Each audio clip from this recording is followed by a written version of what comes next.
तो समझ आया आपको? अपने दो सोल्यूशन है Ag और Ag क्वेश्चन नंबर 7 में। तो दोनों सॉल्यूशंस के लिए साइमल्टेनियस सॉल्युबिलिटी निकाली पहले S1 और S2। So KSP1 upon root over KSP1 plus KSP2 and S2 value KSP2 upon root over KSP1 plus KSP2। दोनों के लिए पैरेलल कनेक्शन काम कर रहा है, तो resistance is 1 upon R is equal to 1 upon R1 plus 1 upon R2। तो जो कंडक्टेंस की वैल्यू लिखेंगे that is C equal to C1 plus C2 या kappa 1 is equal to kappa 1 plus kappa 2। ठीक है, और kappa 1 की जगह lambda 1 upon 1000 into m apply करा तो kappa 1 की वैल्यू आ जाएगी 60 plus 80 upon 1000 into S1 और kappa 2 की जगह आ जाएगा 60 plus x upon 1000 into S2। यहाँ पे हमने assume क्या करा है, late ionic conductance at infinite dilution of B minus is actually x। उसको सब्स्टिट्यूट करा, किसी ने आंसर निकाला एक बारी? फाइनल आंसर वेरीफाई करिए एक बारी जरा। सर 270 आता है। आ जा रहा है? Yes 270 ohm inverse centimetre square पर मोल आ जाएगा। क्लियर है 7th क्वेश्चन सबको? एक बार पूरा क्वेश्चन ध्यान से देख लो, इट्स अ गुड क्वेश्चन। हमने दो सॉल्यूशंस को एक ही वेसल में फिल किया है, तो दोनों सॉल्यूशंस के अक्रॉस वोल्टेज अप्लाइड सेम है, that is why we can say it is a parallel connection. Parallel connection की वजह से हमने इसको 1 upon R is equal to 1 upon R1 plus 1 upon R2 से रिलेट करा। You can simply say conductance is equal to C1 plus C2 और kappa is equal to kappa 1 plus kappa 2। ठीक है, यहाँ से हमने लैम्डा m की value निकाली दोनों सॉल्यूशंस के लिए अलग अलग, उससे kappa 1 kappa 2 रिलेट किया, उससे आपका आयनिक कंडक्टिविटी ऑफ V माइनस आ जाएगा। ठीक है, after this you ask question number 8। Question number 8 में देखिए, it's when conductivity of a saturated solution of AgCl at 298 Kelvin was found to be 3.4 into 10 to the power minus 6 ohm inverse centimeter inverse and the conductivity of water used in the sample is 1.60 into 10 to the power minus 6। तो यहाँ से kappa of AgCl निकाल लेंगे हम लोग, क्योंकि water वाला subtract कर दो सीधे सीधे। तो 3.4 into 10 to the power minus 6 minus 1.6 into 10 to the power minus 6 ohm inverse centimeter inverse। So this is the conductivity due to AgCl। इसमें जो वाटर का कंट्रीब्यूशन है वो सब्ट्रैक्ट कर दिया। It's written to determine the solubility of AgCl in the pure water per liter if the equivalent conductivity of AgCl is given। Equivalent conductivity of AgCl is 150 ohm inverse centimeter square per equivalent और AgCl का n factor 1 ही है, तो molar conductivity भी यही value आ जाएगी।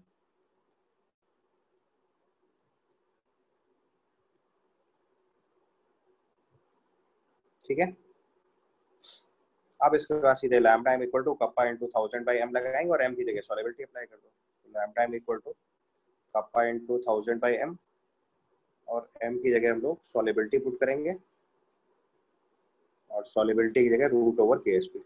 क्योंकि आपसे solubility product ही पूछा गया है, आप यही वैल्यू पुट कर दो। So this is 150 equal to, ऊपर वाली वैल्यू बताओगे सॉल्व हो गई कितनी आ रही है?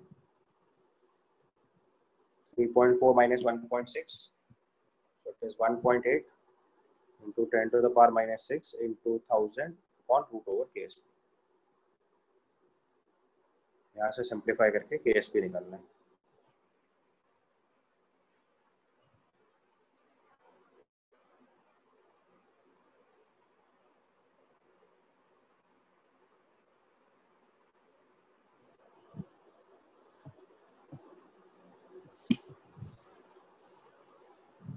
सर KSP को निकालने सीधा सॉल्युबिलिटी नहीं निकालनी। अच्छा, डिटरमाइन द सॉलिबिलिटी है, यहाँ तो डायरेक्टली सॉलिबिलिटी लिख सकते हो, बिल्कुल ठीक है। अगर हमसे सीधे सॉलिबिलिटी पूछा है तो आप नीचे S लिख लो सीधे। आई थॉट सॉलिबिलिटी प्रोडक्ट पूछा, तो यहाँ से सॉलिबिलिटी निकालिए कितनी आ रही है।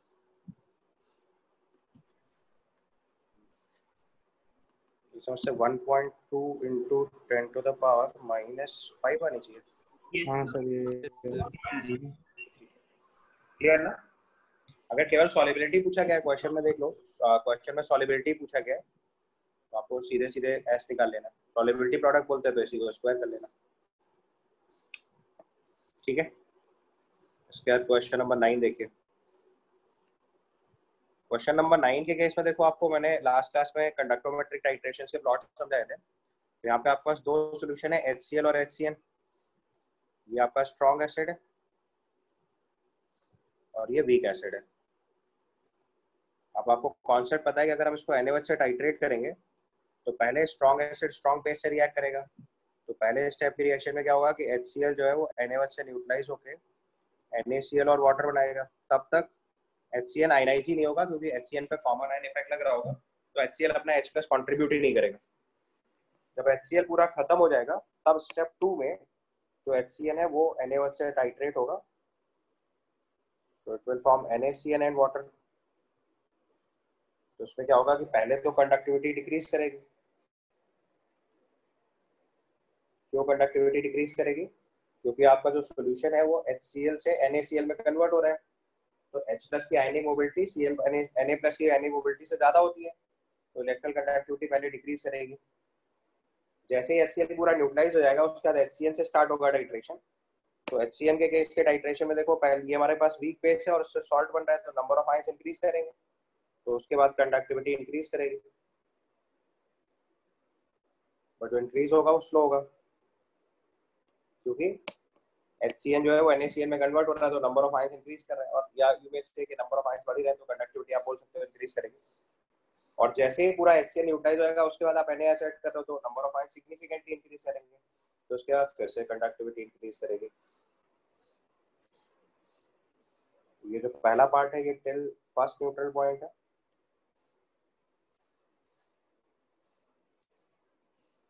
और ये आपका टिल सेकंड न्यूट्रल पॉइंट है। उसमें जो ध्यान देने की बात थी वो ये थी कि इसमें पहले स्ट्रॉन्ग एसिड स्ट्रॉन्ग बेस का टाइट्रेशन है, तो strong acid strong base titration खत्म होगा तब weak acid strong base titration होगा, और जब वो खत्म होगा तब सेकंड न्यूट्रल पॉइंट आएगा, तो उसका आंसर जो है डी हो जाएगा। समझ में आया? पहले स्टेप में HCl और NaOH का टाइट्रेशन होने की वजह से electrical conductivity decrease, HCl neutralize होने के बाद HCl का टाइट्रेशन होगा तो उससे इलेक्ट्रिकल कंडक्टिविटी इंक्रीज, और फिर जब HCl खत्म होगा और आप NaOH ऐड करोगे तो नंबर ऑफ आयंस आप फर्दर इंक्रीज कर रहे हो, तो फिर से कंडक्टिविटी इंक्रीज करेगी, तो first decrease then increase and then further increase. Answer आएगा डी। ठीक है, clear everyone? And then you ask the last question which is 10th one. 10th में लिखा है equivalent conductivity of BaCl2 H2SO4 and HCl are given x1 x2 and x3 at infinite dilution. Yes.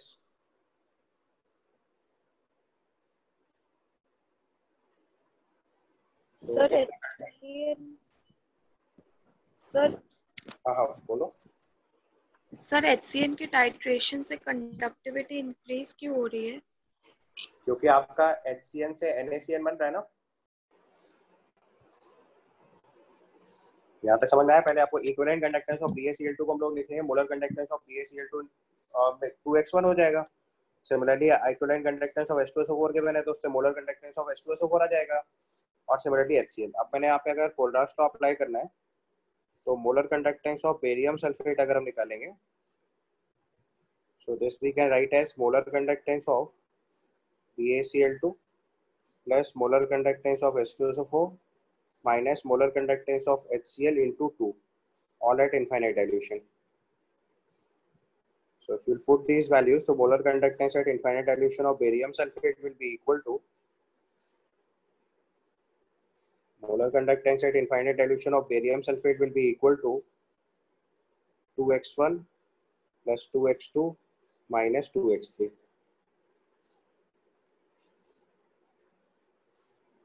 ठीक है, अब आपको formula लगाना है lambda m equal to kappa into 1000/m।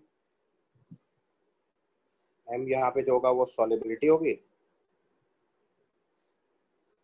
m की जगह हम लोग सॉलिबिलिटी लिखेंगे और सॉलिबिलिटी की जगह रूट ओवर के इसकी लिखेंगे।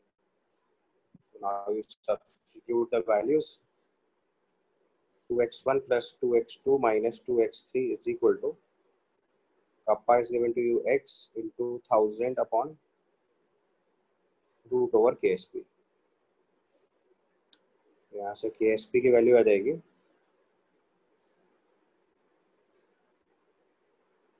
x into 500 square divided by x1 plus x2 minus x3 whole square.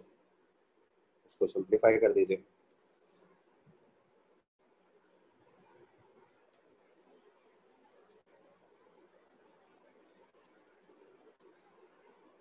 So this comes out to be 2 into 10, 2.5 into 10 to the power 5 x square upon x1 plus x2 minus x3 whole square.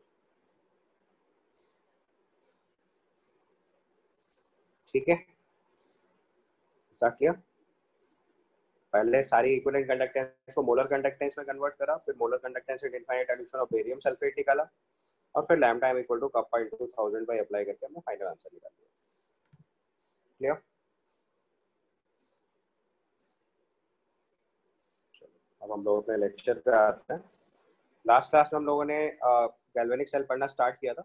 उसके मैंने आपको cell में electricity conduction और electron के conduction का direction वगैरह सिखाया था। अब आपको पता है कि हम लोग जब कोई भी सेल कंस्ट्रक्ट करेंगे तो फर्स्ट टाइम सेल बनाया था तो ऐसे हम पूरा डिजाइन बना सकते हैं, but every time we have to solve a question, तो हम इतना बड़ा कंस्ट्रक्शन डिजाइन नहीं बनाएंगे। तो IUPAC ने इसका एक सिंप्लीफाइड वर्जन डिजाइन किया हुआ है, जिसको हम लोग बोलते हैं IUPAC representation of a galvanic cell. उसको रिप्रेजेंट करने के कुछ स्टैंडर्ड रूल्स होते हैं जो आपको 1 by 1 लिखने हैं। So write down IUPAC representation of a galvanic cell. इसके कुछ स्टैंडर्ड रूल्स है, 1 by 1 लिखते हैं। तो उसमें देखो, सबसे पहला रूल तो ये है कि बाय कन्वेंशन एनोड हमेशा लेफ्ट हैंड साइड में लिखते हैं और कैथोड हमेशा राइट हैंड साइड लिखते हैं। एनोड पे ऑक्सीडेशन और कैथोड पे रिडक्शन होगा। दूसरा पॉइंट याद रखना है कि जितने भी इंटरफेस आएंगे सबको एक वर्टिकल लाइन से सेपरेट करेंगे। तो दो मेजर रूल हैं जिनसे हम लोग सेल को रिप्रेजेंट करते हैं, तो आप दोनों रूल लिख लीजिए। देखो, in this representation anode is on left hand side. In this representation, anode is on left hand side. In this representation, anode is on left hand side.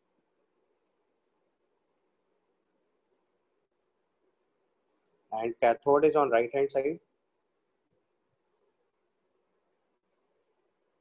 Anode के लिए आपको पहले क्लियर किया हुआ है, this is oxidation. And cathode पे default reduction. So anode is on left hand side, cathode is on right hand side. Anode पे oxidation and cathode पे reduction.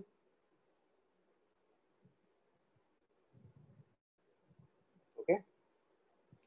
Second point पे लिखेंगे,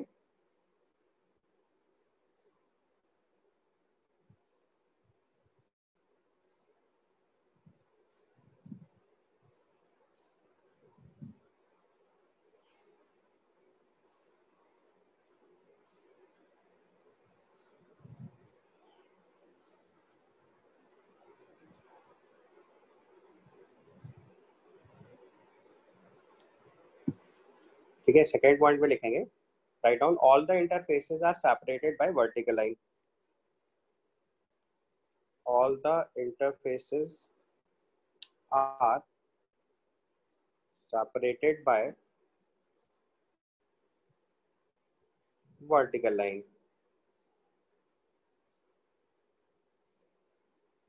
All the interfaces are separated by vertical line.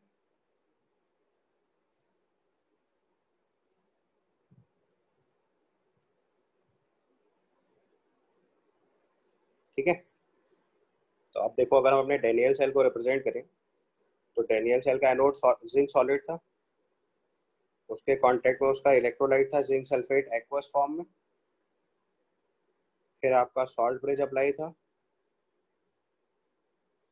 Salt bridge के contact में copper sulphate solution था, और copper sulphate solution हमारा copper solid rod के साथ सेपरेटेड था। तो हर इंटरफेस को वर्टिकल सेपरेट लाइन से सेपरेट करना है। अब इनमें से आपको जहाँ जहाँ पे भी कॉन्सेंट्रेशन पता होती है आप वो भी रिप्रेजेंट कर सकते हो। जैसे इसकी कॉन्सेंट्रेशन C1 पता है, इसकी कॉन्सेंट्रेशन C2 पता है, तो हम ऐसे इसको भी लिख सकते हैं। तो जितनी इंफॉर्मेशन हमारे पास सेल में प्रेजेंट होती है, that all we can write over here. जो चीजें नहीं पता है वो स्किप कर सकते हो। जैसे सपोज करो किसी भी सेल के लिए आपको सॉल्ट ब्रिज नहीं पता है, तो हम सॉल्ट ब्रिज का स्पेस खाली छोड़ देते हैं। तो वी में right it like this, zinc solid, zinc sulphate aqueous, copper sulphate aqueous and copper solid, ऐसे भी लिख सकते हैं। तो आप देखो, जो डबल वर्टिकल लाइन दिखती है वो एक्चुअली में डबल वर्टिकल लाइन नहीं है, क्योंकि हमें सॉल्ट ब्रिज नहीं पता है इसलिए उसका स्पेस खाली छोड़ा हुआ है। तो उस जगह को हम लोग सॉल्ट ब्रिज की तरह ट्रीट करेंगे। तो अगर सॉल्ट ब्रिज नोन नहीं होता है तो उसका स्पेस खाली छोड़ देते हैं, तो उस जगह पे आपको डबल वर्टिकल लाइन दिखेगी। लेफ्ट हैंड साइड जो है आपके सॉल्ट ब्रिज के, उसको एनोड की तरह ट्रीट करना है, और जो right hand side of salt bridge है वो आपका कैथोड की तरह ट्रीट होगा। समझ गया? ये हमारा लास्ट क्लास में हम लोगों ने डेनियल सेल सीखा था, उसी का रिप्रेजेंटेशन है। अब सपोज करो इसी प्रोसेस से हम दूसरा सेल रिप्रेजेंट करें, let's say platinum solid, hydrogen gaseous, H plus aqueous, then you can say copper aqueous, copper 2 plus aqueous, copper solid। अगर ऐसा सेल लिखा हुआ है तो अब इसकी अगर इक्वेशन मेंशन करें तो एनोड पे ऑक्सीडेशन हो रहा है, तो एनोड की इक्वेशन हुई hydrogen gaseous gives 2H plus plus 2 electron, और कैथोड पे आपका रिडक्शन होगा, so it is copper 2 plus plus 2 electron gives copper solid। तो हम इसकी सेल इक्वेशन लिखेंगे hydrogen gaseous plus copper 2 plus aqueous gives 2H plus aqueous plus copper solid। समझ आया? तो बेसिकली आपको जो भी सेल इक्वेशन गिवन होगी, उस सेल इक्वेशन से आपको जो भी आपको सेल रिप्रेजेंटेशन गिवन होगा, उससे आपको उसकी सेल इक्वेशन रिप्रेजेंट करना आना चाहिए, और कितने इलेक्ट्रॉन एक्सचेंज हो रहे हैं ये पता चल जाना चाहिए। तो अगर आपने ये दो चीजें इंटरप्रेट कर ली तो इट इज इनफ, क्योंकि हमें अपने सेल के रिप्रेजेंटेशन से इतना ही जानना होता है, तो हमें पूरा डायग्राम बनाना जरूरी नहीं होता है। तो this is called cell representation. अब इसी में देखो, सपोज करो एक और सेल आपको बताऊं।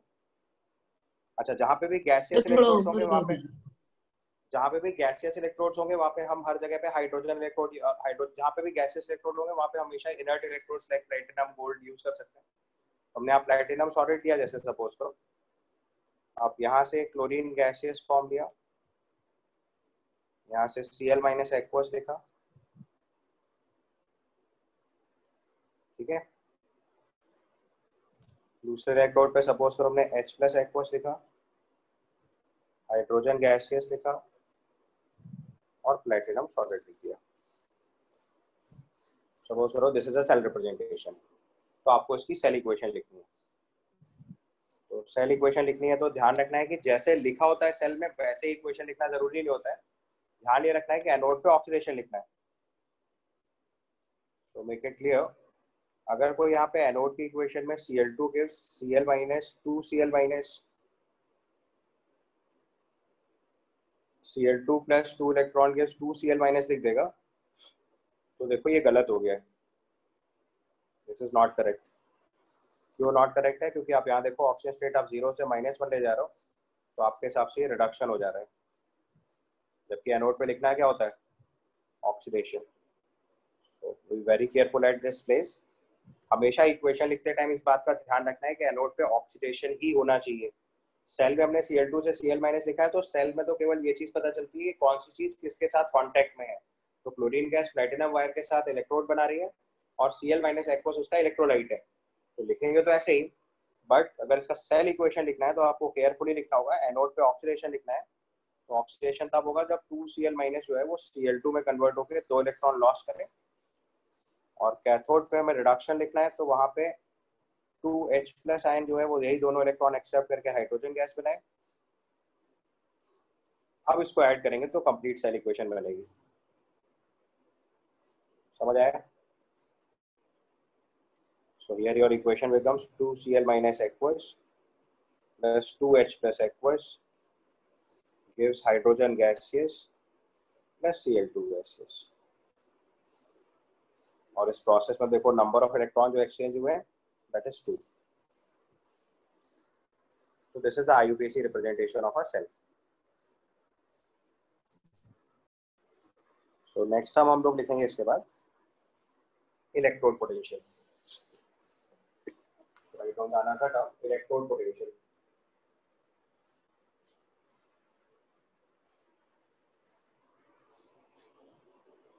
So next term is electrode potential।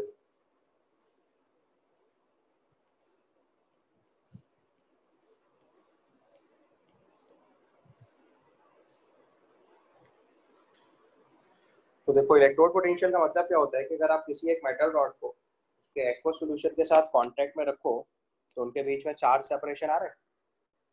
So if they have a charge separation, तो definitely उनके बीच में potential drop आएगा. But we are not in a state to measure this potential drop. बता सकते हो क्यों?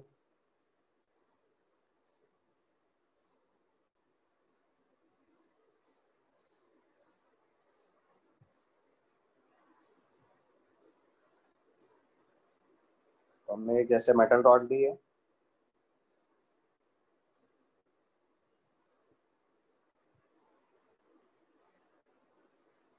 और इसको इसी के एक्वा सॉल्यूशन में प्लेस कर दिया.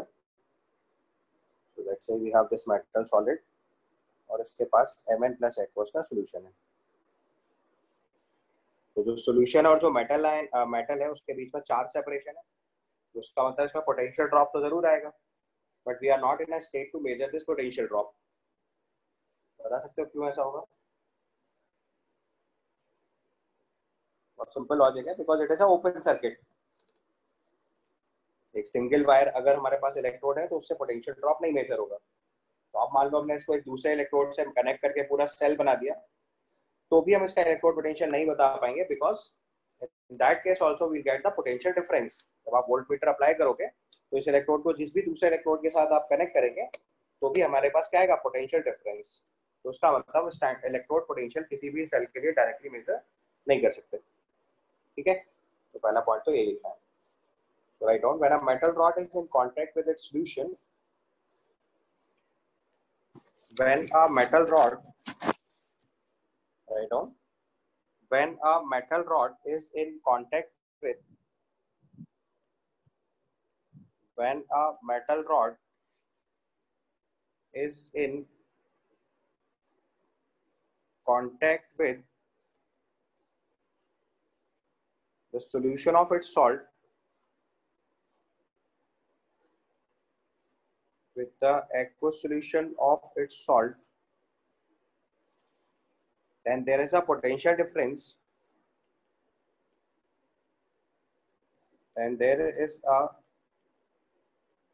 potential difference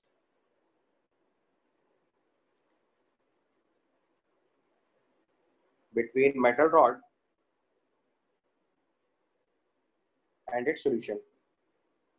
क्योंकि चार्ज सेपरेशन है, और चार्ज सेपरेशन जहाँ भी आएगा वहाँ पे पोटेंशियल जरूर ड्रॉप क्रिएट होगा. There is a potential difference between metal rod and its solution known as electrode potential.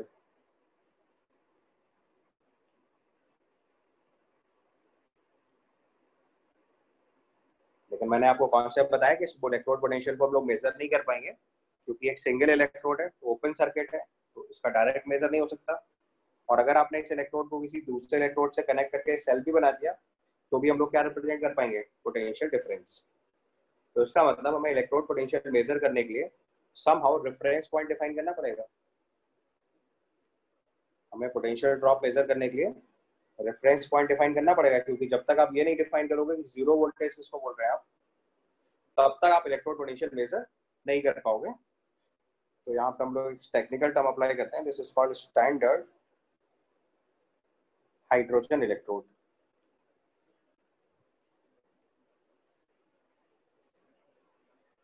Standard hydrogen electrode, short में हम लोग उसको बोलते हैं SHE.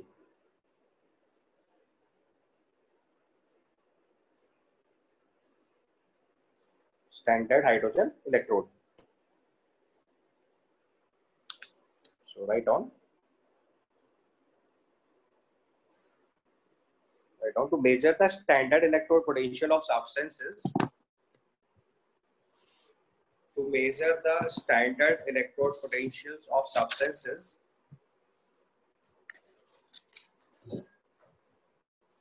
to measure the standard electrode potential of substances, we'll use a reference electrode. To measure the standard reduction potential of substances, we'll use a reference electrode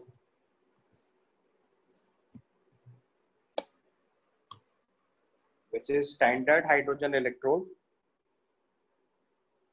We'll use a reference electrode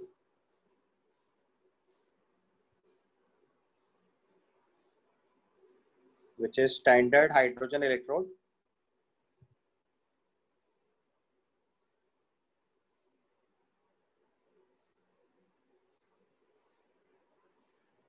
We'll use a standard electrode. We use a reference electrode, which is standard hydrogen electrode. अब इस standard hydrogen electrode का construction देखना है, तो उसमें हम लोग क्या करते हैं, एक प्लैटिनम वायर लेते हैं. इस प्लैटिनम वायर के एंड पे एक प्लैटिनम प्लेट कनेक्ट कर देते हैं. ब्लैक प्लैटिनम की कोटिंग करते हैं. यस सर, एक बार डेफिनेशन दोबारा से बोल दीजिए, आवाज थोड़ी रुक के आ रही थी. I said to measure the standard electrode potential of substances, we'll use a reference electrode, which is standard hydrogen electrode.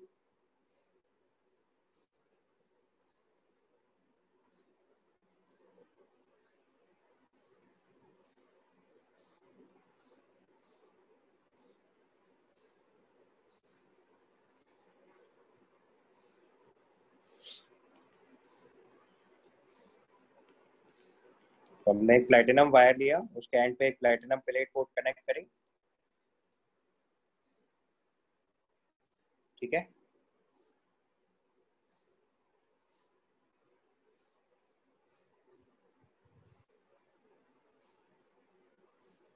और उसको एक ग्लास चैम्बर से कवर किया, जिससे हम लोग हाइड्रोजन गैस पास करेंगे.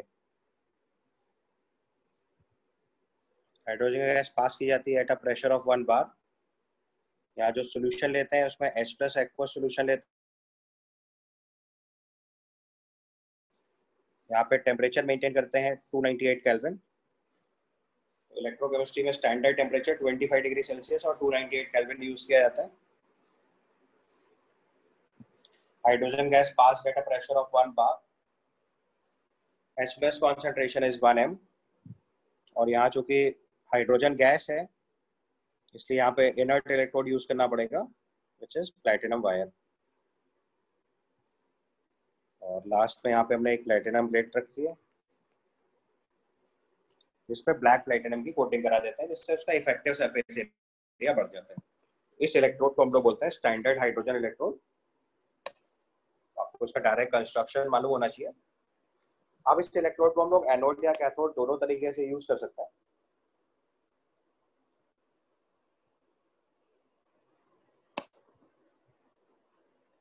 ठीक है. तो एनोड और कैथोड की तरह यूज कर सकते हैं. इसका मतलब इसका ऑक्सीडेशन रिडक्शन दोनों हाफ लिख सकते हैं. तो हम लोग जो अपना स्टैंडर्ड इलेक्ट्रोड पोटेंशियल है,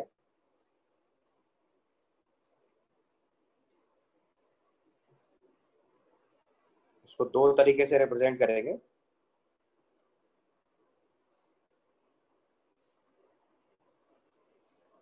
So standard electrode potential can be represented in two ways. First one is called standard reduction potential.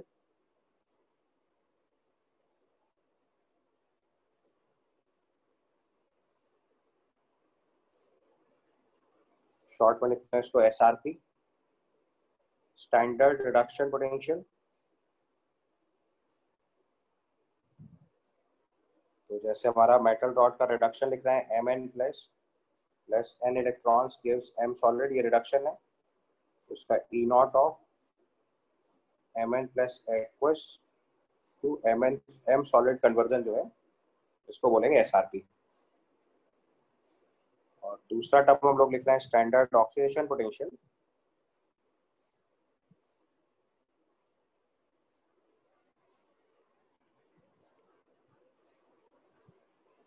इसको शॉर्ट में लिखेंगे SOP. तो अगर इसी का ऑक्सीडेशन लिखेंगे m सॉलिड से Mn plus aqueous plus n electrons, तो इसी को हम लोग स्टैंडर्ड ऑक्सीडेशन पोटेंशियल बोलेंगे. So m solid to Mn plus aqueous. तो जो स्टैंडर्ड ऑक्सीडेशन पोटेंशियल और जो स्टैंडर्ड रिडक्शन पोटेंशियल है, वो दोनों वैल्यूज न्यूमेरिकली इक्वल होते हैं, बट इनके साइन ऑपोजिट होते हैं. तो standard reduction potential is minus times standard oxidation potential. Standard reduction potential is minus times standard oxidation potential.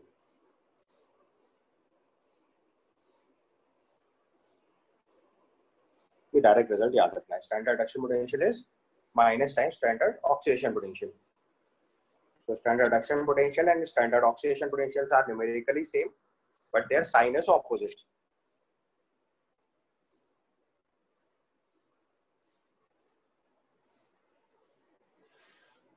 Standard reduction potential and standard oxidation potentials are numerically same, but their sign is opposite.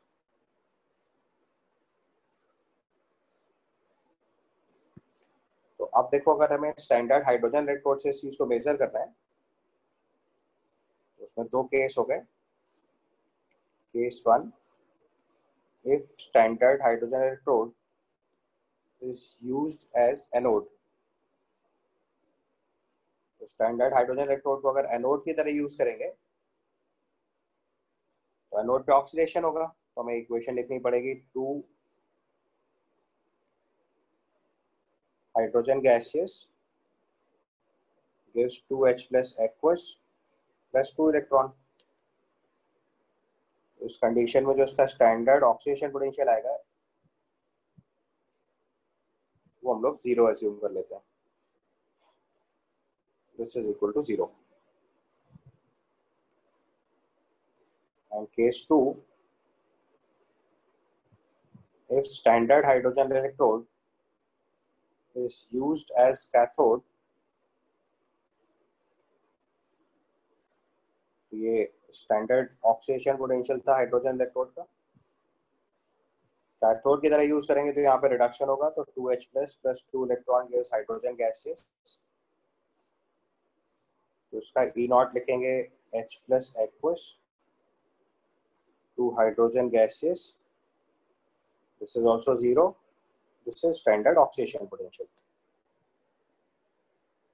तो hydrogen electrode का standard reduction potential और standard oxidation potential दोनों 0 लिए जाते हैं. तो इसीलिए हम इसको रेफरेंस इलेक्ट्रोड बोलते हैं.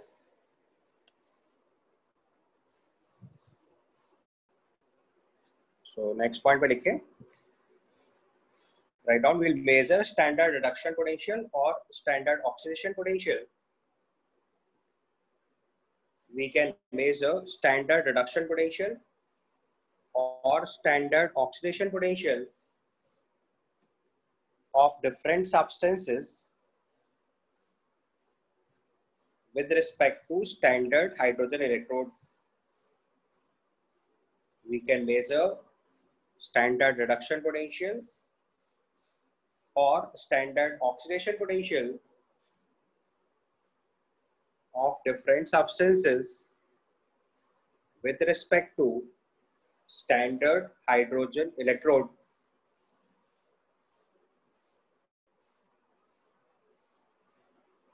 ठीक है. स्टैंडर्ड हाइड्रोजन इलेक्ट्रोड हमारा रेफरेंस इलेक्ट्रोड है, तो उसका स्टैंडर्ड ऑक्सीडेशन पोटेंशियल और स्टैंडर्ड रिडक्शन पोटेंशियल दोनों 0 लेंगे.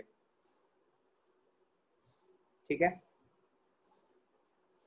अब यहाँ पे देखो, एक पॉइंट समझना है कि जो इलेक्ट्रोड पोटेंशियल है वो एक नॉन एडिटिव फंक्शन है, क्योंकि ये इंटेंसिव प्रॉपर्टी है, मास इंडिपेंडेंट है. ये चीज अपने को नोट बना के अगले पॉइंट पे लिखना है. So write down, standard electrode potential is an intensive property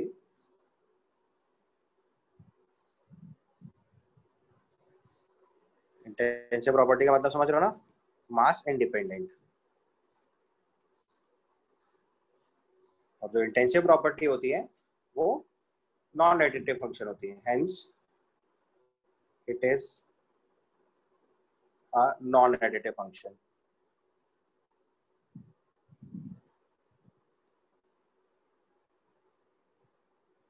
Hence it is a non-additive function.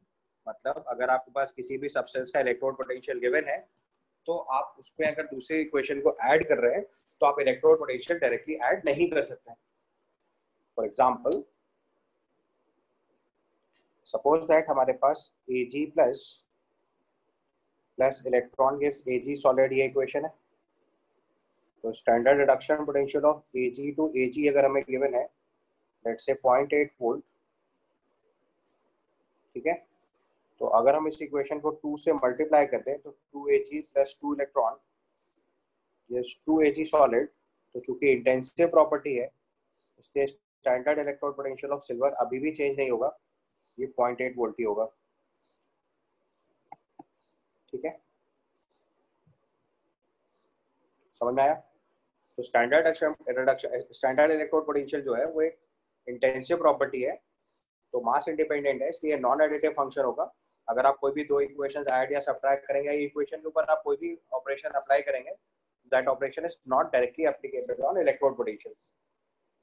दूसरा एग्जांपल जैसे सपोज करो हम लोग लिखते हैं, let's say we have Fe3 plus ion, इसको हमने एक इलेक्ट्रॉन गेन करा के Fe2 प्लस आयन बनाया, तो we have E not of Fe3 plus 2 Fe2 plus let's say X। फिर हमने इस Fe2 प्लस को 2 इलेक्ट्रॉन फर्दर ऐड करा के बनाया Fe सॉलिड, और इसका electrode potential let's say Fe2 plus 2 Fe is Y। और फिर हमने Fe3 प्लस को सीधे 3 इलेक्ट्रॉन गेन करा दिए, तो Fe सॉलिड बन गया, और इसका electrode potential let's say Fe3 plus 2 Fe is Z volt. तो आप ध्यान से देख सकते हो यहाँ पे कि अगर हम इक्वेशन नंबर 1 और 2 को ऐड करते हैं तो इक्वेशन नंबर 3 आ जाएगी। बट इक्वेशन तो आपने ऐड कर दी, लेकिन यही ऑपरेशन हम इलेक्ट्रोड पोटेंशियल में अप्लाई नहीं कर सकते। That means Z will not be equal to X plus Y। ध्यान से देखना है, नॉट इक्वल टू लिखा हुआ है। इक्वेशन आप ऐड कर रहे हो बट इलेक्ट्रोड पोटेंशियल ऐड नहीं कर सकते, क्योंकि मैंने पहले ही बताया हुआ है कि ये एक नॉन एडिटिव फंक्शन है। ठीक है, clear? Electrode potential is a non additive function.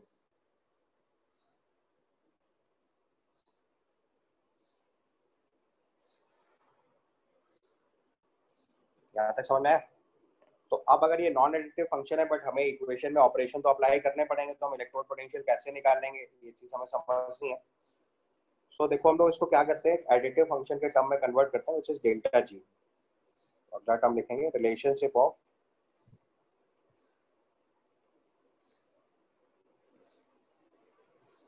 Delta G not, relationship of delta G not and E not.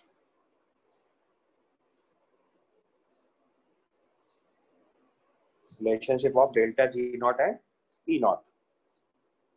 Delta G not को हम लोग बोलते हैं स्टैंडर्ड गिब्स फ्री एनर्जी, और E नॉट हमारा है standard electrode potential.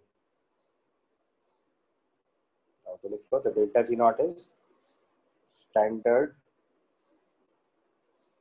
Gibbs free energy,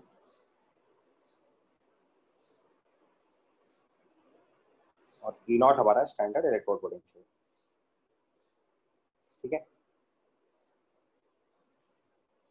ना clear है यहाँ पे? तो यहाँ पे जो डेल्टा जी नॉट की वैल्यू होती है, यहाँ पे जो हमारा टर्म होता है डेल्टा जी, इसको बोलते हैं हम लोग Gibbs free energy.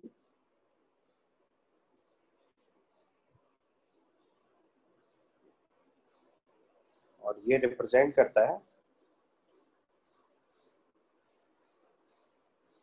Maximum useful work done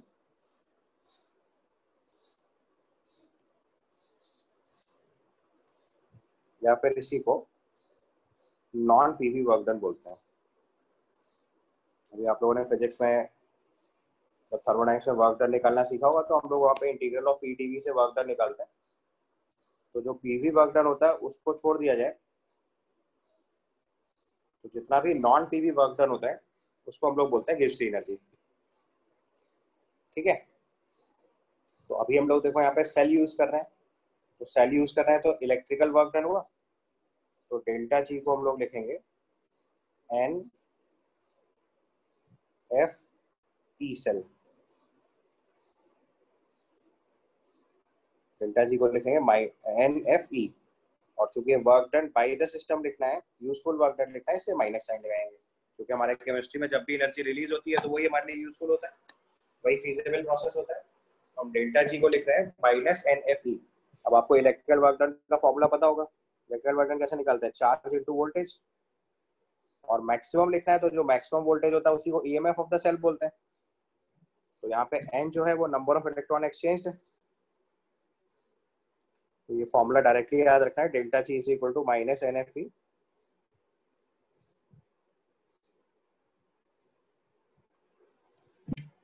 इसमें एन जो है वो नंबर ऑफ इलेक्ट्रॉन एक्सचेंज है,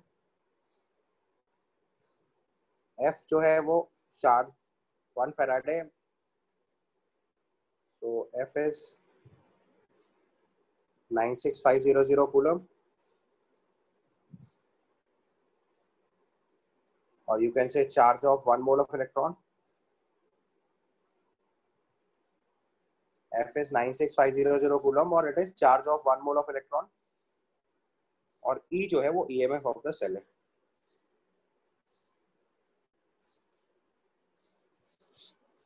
तो अगर ये चीज स्टैंडर्ड कंडीशन में लिखेंगे तो we can write delta G naught is equal to minus NF E naught, और डेल्टा G naught है जो ये आपकी एक्सटेंसिव प्रॉपर्टी है which is mass dependent, hence it is an additive property।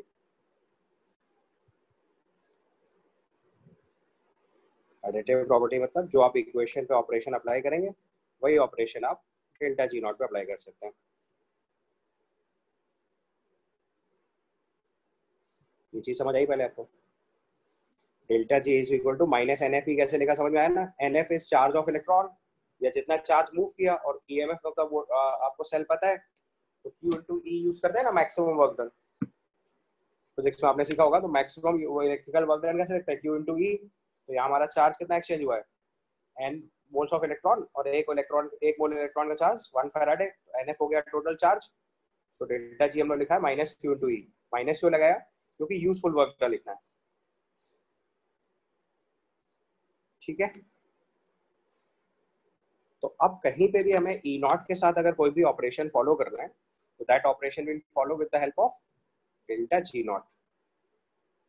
अब जैसे देखो हमने ये सेकंड वाला क्वेश्चन जो पहले लिखा था उसी को फिर से सॉल्व करें। तो अगर आप इस ऑपरेशन को फिर से सॉल्व करना चाहते हो, आपको एग्जैक्ट वैल्यू चाहिए, एग्जैक्ट रिलेशन चाहिए एक्स वाई जेड में। तो पहले चीज समझ लो कि z की वैल्यू x प्लस वाई के बराबर नहीं आएगी, but if you need an exact relation for that,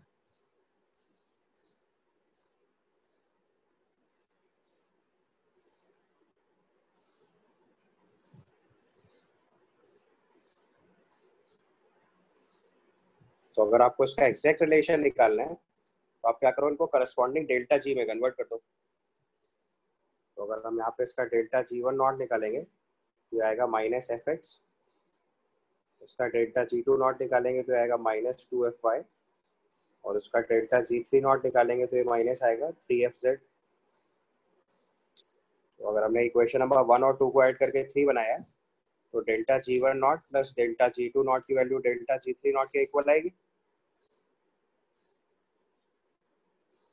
और अब अगर आप इस वैल्यू को पुट कर दें तो ये आ जाएगा minus F X minus two F Y is equal to minus three F Z. तो यहाँ से z की वैल्यू देखो आएगी x plus two Y by three, z की वैल्यू आएगी x plus two Y by three.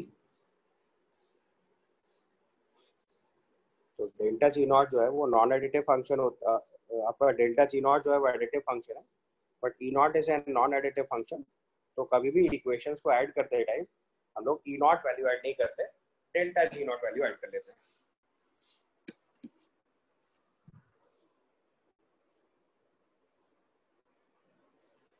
ठीक है।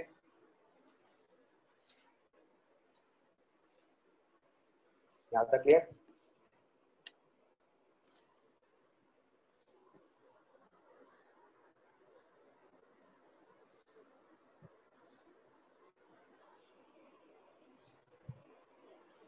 अब इसी की हेल्प से हम लोग standard electrode potential of cell निकाल सकते हैं। तो अगला टर्म देखेंगे standard electrode potential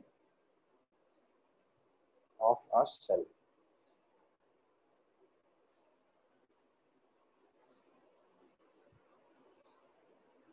standard electrode potential of a cell. अब सपोज करो सबसे पहले एग्जांपल से डेनियल सेल से स्टार्ट करते हैं। तो हमारे पास जिंक का ऑक्सीडेशन था, वहाँ पे zinc solid oxidises to Zn2 plus 2 electron, और कॉपर का रिडक्शन था, copper 2 plus 2 electron gives copper solid. यहाँ पे इसका स्टैंडर्ड ऑक्सीडेशन पोटेंशियल लिखते हैं E not of zinc to Zn2 plus, ये स्टैंडर्ड ऑक्सीडेशन पोटेंशियल है। और इसका यहाँ पे रिडक्शन पोटेंशियल लिख लेते हैं। इन दोनों इक्वेशंस को अगर हम ऐड कर रहे हैं तो आपकी नेट से इक्वेशन बन रही है zinc solid plus copper 2 plus aqueous, ये copper solid plus Zn2 plus aqueous. ठीक है, तो इसका हम लोग यहाँ पे E नॉट सेल निकालना है, राइट। तो इस पूरे प्रोसेस में आप ध्यान से देखो तो नंबर ऑफ इलेक्ट्रॉन एक्सचेंज 2, पहली सेल रिएक्शन में भी, दूसरी सेल रिएक्शन में भी, फाइनल सेल इक्वेशन में भी। तो इसका मतलब अगर हम इसको ऐड करके लिखेंगे तो you can write E not cell is equal to minus times, या इसको डेल्टा जी में कन्वर्ट करके लिखें पहले सारी वैल्यूज को। तो फाइनल वाली इक्वेशन है -2f into E not cell is equal to -2f into E not of Zn2 plus -2f E not of copper 2 plus 2 copper. यहाँ से देखो 2f का टर्म कट जाएगा, तो E not cell equal to E not of Zn2 plus E not of copper 2 plus 2 copper आ गया। अब आप यहाँ पे इसी ध्यान से नोटिस कर सकते हो कि अगर हम दो इक्वेशंस को ऐड करके फाइनली एक सेल इक्वेशन बना रहे हैं तो देयर इज नो नीड कि हम डेल्टा जी में कन्वर्ट करें, क्योंकि number of electron exchange same है तो वो कट ही जा रहा है। तो हम डायरेक्टली E नॉट के साथ भी वही ऑपरेशन लगा सकते हैं।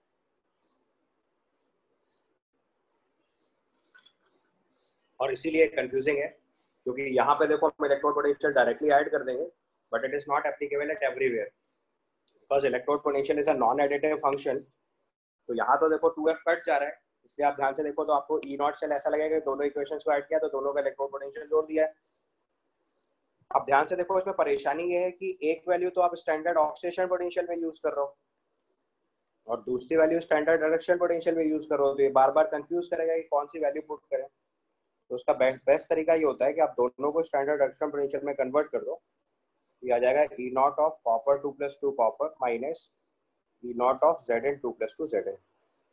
अब देखो ये भी स्टैंडर्ड रिडक्शन पोटेंशियल है, ये भी स्टैंडर्ड रिडक्शन पोटेंशियल है, तो ये भी standard electrode potential reduction potential में ऑलरेडी सॉल्व हो क्या रहेगी। अब इसको अगर आप ध्यान से देखो तो we may write it as E not cell is equal to E not of RHS में कैथोड था minus E not of LHS। ये फॉर्मूला हम लोग डायरेक्टली यूज करते हैं standard electrode potential of cell निकालने के लिए। अगर किसी भी सेल का स्टैंडर्ड इलेक्ट्रोड पोटेंशियल निकालना है we can write E not cell is equal to E not RHS minus E not LHS। बस इसमें एक ही प्रिकॉशन है, all values must be standard reduction potential. इस फॉर्मूले को यूज करने के लिए आपको सारी वैल्यूज स्टैंडर्ड रिडक्शन पोटेंशियल में यूज करनी है, आप स्टैंडर्ड ऑक्सीडेशन पोटेंशियल यूज नहीं कर सकते। पॉइंट समझ में आया? Here you have to use all the values in terms of standard reduction potential। ठीक है, तो जब भी कभी स्टैंडर्ड इलेक्ट्रोड पोटेंशियल निकालना है तो हमारे पास एक एडवांटेज है कि आप standard reduction potential of cathode minus anode कर दो तो आपके पास डायरेक्ट E नॉट सेल आ जाएगा, क्योंकि जितने इलेक्ट्रॉन रेडॉक्स रिएक्शन में जितने इलेक्ट्रॉन गेन होते हैं एक्जैक्टली उतने ही इलेक्ट्रॉन लॉस होते हैं। इस वजह से आपने पहली सेल इक्वेशन में जितने इलेक्ट्रॉन गेन कराए एक्जैक्टली उतने दूसरे में लॉस कराए, तो number of electron exchange same है। That's why delta G not equal to minus NF E not में माइनस NF का टर्म कट जा रहा है, तो हम लोग directly E not cell equal to E not RHS minus E not LHS use कर सकते हैं। क्लियर, यहाँ तक समझ आया? अब आप एक क्वेश्चन करके देखो। So write down calculate standard reduction potential of the following cells, या सिंपल टर्म में लिखा है तो केवल E नॉट सेल भी लिख सकते हैं। Calculate E nought cell for the following।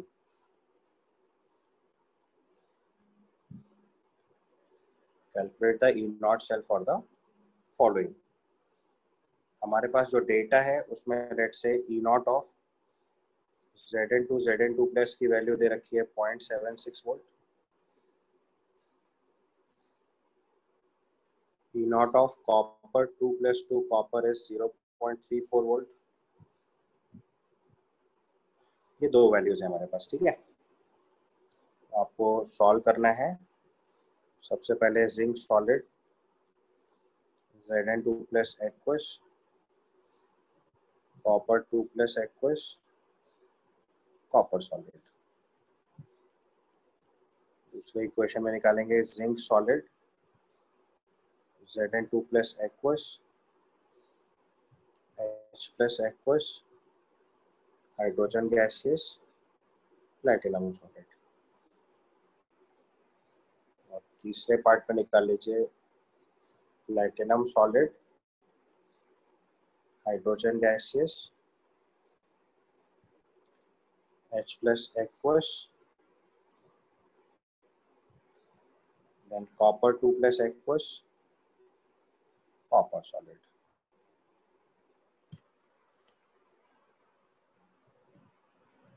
इनके सबके इलेक्ट्रोड पोटेंशियल्स लिखते हैं हमको, ओके। अब देखो फर्स्ट सेल अगर हम नोटिस करें तो उसका अगर हम ई नॉट सेल लिखेंगे, we must write E not RHS minus LHS। तो E not RHS is E not of copper 2+2 copper minus E not of Zn2 + 2 Zn।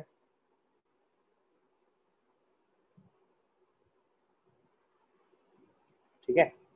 अब E not of copper 2+2 copper 0.34 दिया हुआ है, but question में देखो यहाँ पे हमारे पास क्या दे रखा है, स्टैंडर्ड ऑक्सीडेशन पोटेंशियल। बस यही एक प्रिकॉशन है क्वेश्चन सॉल्व करने के।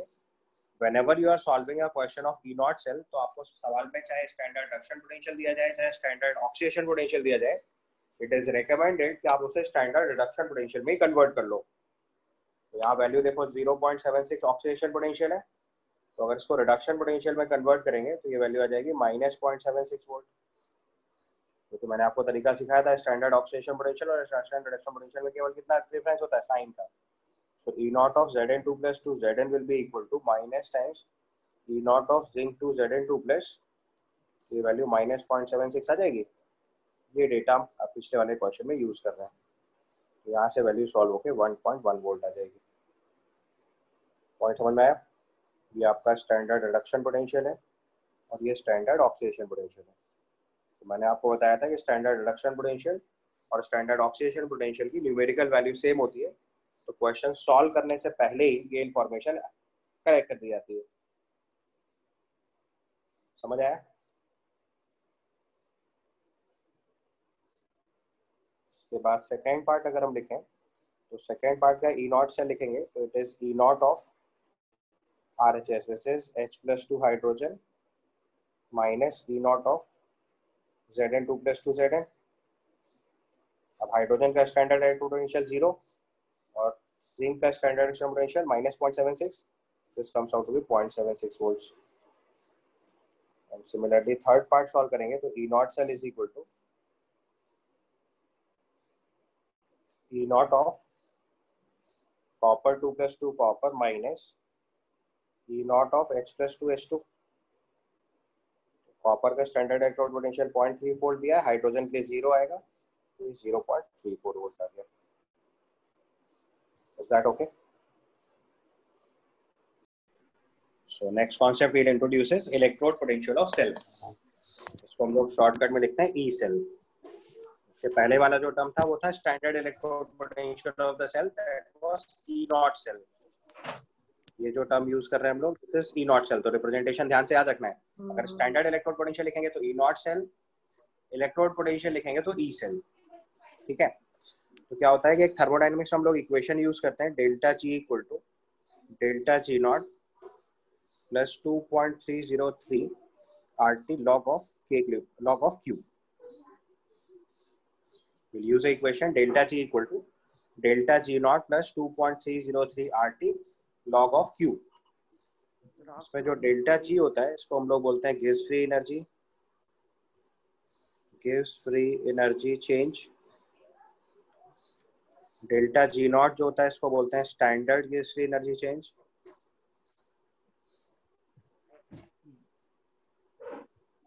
Standard gas free energy change.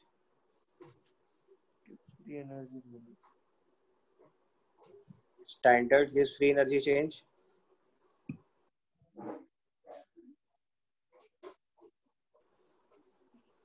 और क्यू आप लोगों ने केमिकल इक्विलिब्रियम के टाइम पढ़ा होगा, इसको बोलते हैं reaction quotient.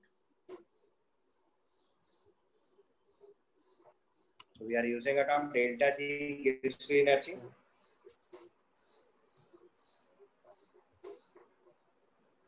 Delta G is gas free energy. Delta G naught is standard gas free energy. And Q is known as reaction quotient.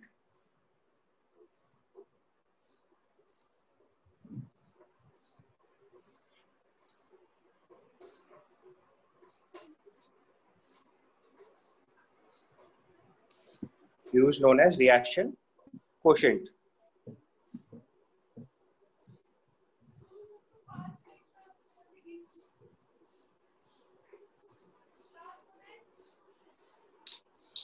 Q is known as reaction quotient.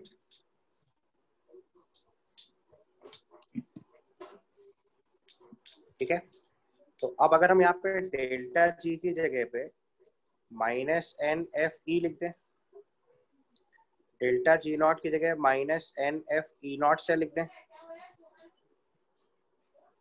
तो यही expression हमारा एक equation में convert हो जाता है। This is -NFE cell equal to -NFE not cell plus 2.303 RT log of Q। अब -NF से पूरी इक्वेशन में डिवाइड कर दें तो it becomes E cell equal to E not cell minus 2.303 अब आंखें दुख रही है मेरी। RT by NF log of Q। इस इक्वेशन को हम लोग बोलते हैं नर्स्ट इक्वेशन। सर अभी आपको फोटो भेजूं मैं sir. This equation is referred as Nernst equation.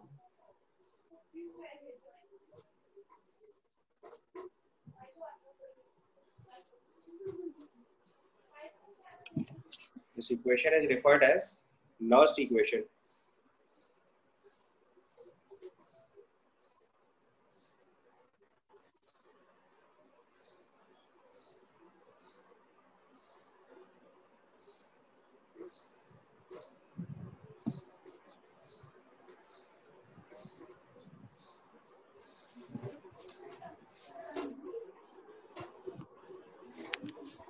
This equation is referred as Nernst equation.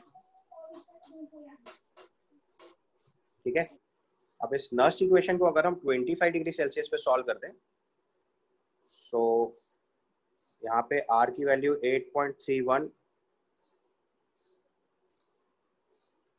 Joules per mole kelvin put कर दें, फैराडे की जगह 96500 कूलम लगा दें, और टेम्परेचर हमारा जो है T उसको 298 केल्विन पुट कर दें। टू डू दैट तो हमारी जो नई इक्वेशन बनेगी that is E cell equal to E not cell minus 0.0591 by N log of Q। ये फाइनल इक्वेशन है जो हम लोग क्वेश्चन सॉल्व करते टाइम यूज करेंगे। This is referred as Nernst equation. E cell equal to E not cell, E cell equal to E not cell minus 0.0591 by N into log of Q। इस equation को बोलते हैं Nernst equation. तो आपके school exam में अगर कभी भी नर्स्ट इक्वेशन का क्वेश्चन आएगा तो आपको यही इक्वेशन यूज करनी है। प्रूविंग नहीं आती है बट मैंने प्रूविंग आपको सिखा दी। Simply maximum useful work done delta G को -NFE सेल और डेल्टा जी नॉट को -NFE नॉट सेल लिख देते हैं। तो उसको सॉल्व करेंगे हम लोग तो E cell equal to E not cell minus 0.0591 by N into log of Q लिखेंगे। तो यहाँ पे जो N है वो नंबर ऑफ इलेक्ट्रॉन एक्सचेंज है और Q जो है वो आपका रिएक्शन कोशेंट है।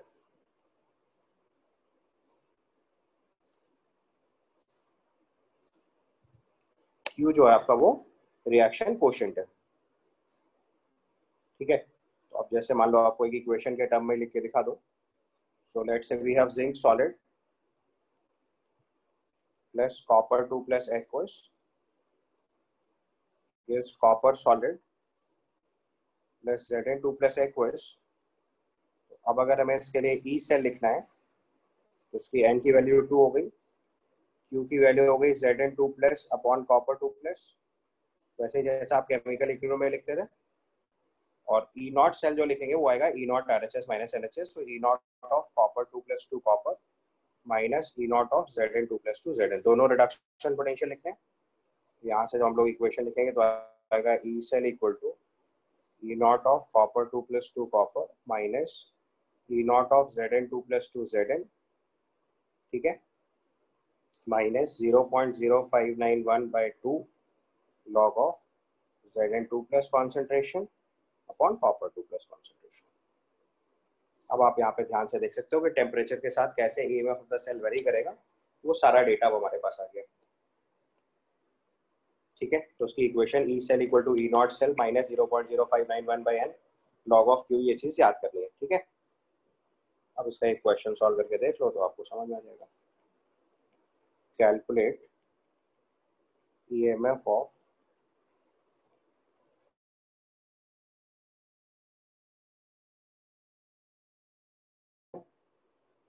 E naught of Ag plus 2 Ag as 0.8 volt, E naught of copper 2 plus 2 copper as 0.34 volts,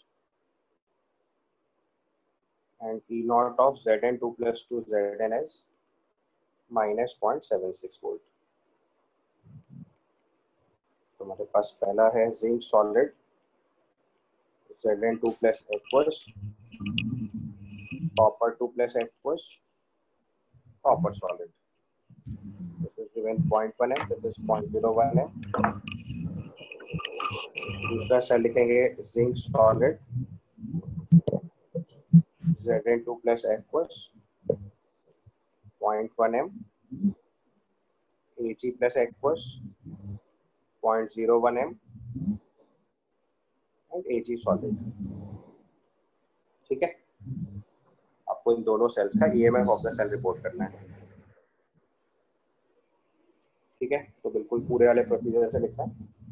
तो let's say will start solve it here. तो पहले वाले पार्ट की सेल इक्वेशन बनेगी zinc solid plus copper 2 plus aqueous is copper solid plus Zn2 plus aqueous. तो अपने last equation लगाएंगे तो ये आ जाएगा E cell equal to E not cell which is 0.34 minus of minus 0.76 minus 0.591/n, let's say 2 into log of concentration of, अभी हमने formula लिखा था concentration of Zn2 plus by copper 2 plus 0.1/0.01, ये log 10 बन जाएगा, वैल्यू आ जाएगी 1.1 minus 0.0591/2 into log 10। हम लोग सॉल्व करते टाइम 0.0591 को 0.06 मान लेते हैं अप्रोक्सीमेटली, 0.03 सब्ट्रैक्ट करते हैं तो 1.07 वोल्ट अपना आंसर आ जाएगा, ठीक है। सिमिलरली सेकेंड इक्वेशन ट्राई करेंगे अगर हम, तो उसकी इक्वेशन लिखोगे तो zinc solid plus 2Ag plus aqueous, ये 2Ag solid plus Zn2 plus aqueous. इसके लिए लास्ट इक्वेशन लगाएंगे तो it is E cell equal to E not of Ag plus 2Ag minus E not of Zn2 plus 2 Zn,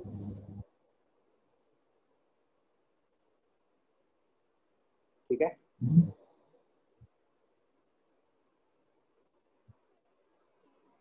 Zn2 plus 2 Zn minus 0.0591/n log of concentration of Zn2 plus upon Ag plus।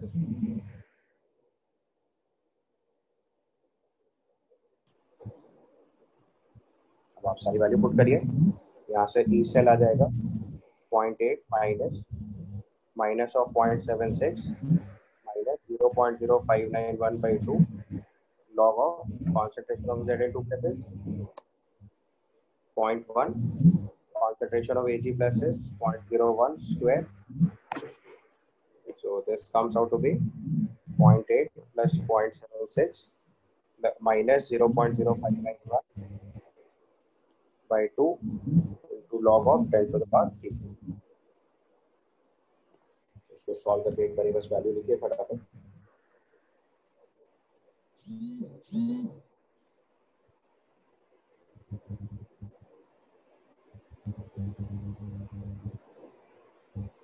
So 0.8 plus 0.76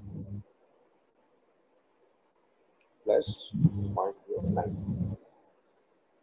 So this comes out to be 1.65 volts. एक बार data check कर लीजिए फटाफट। ठीक है।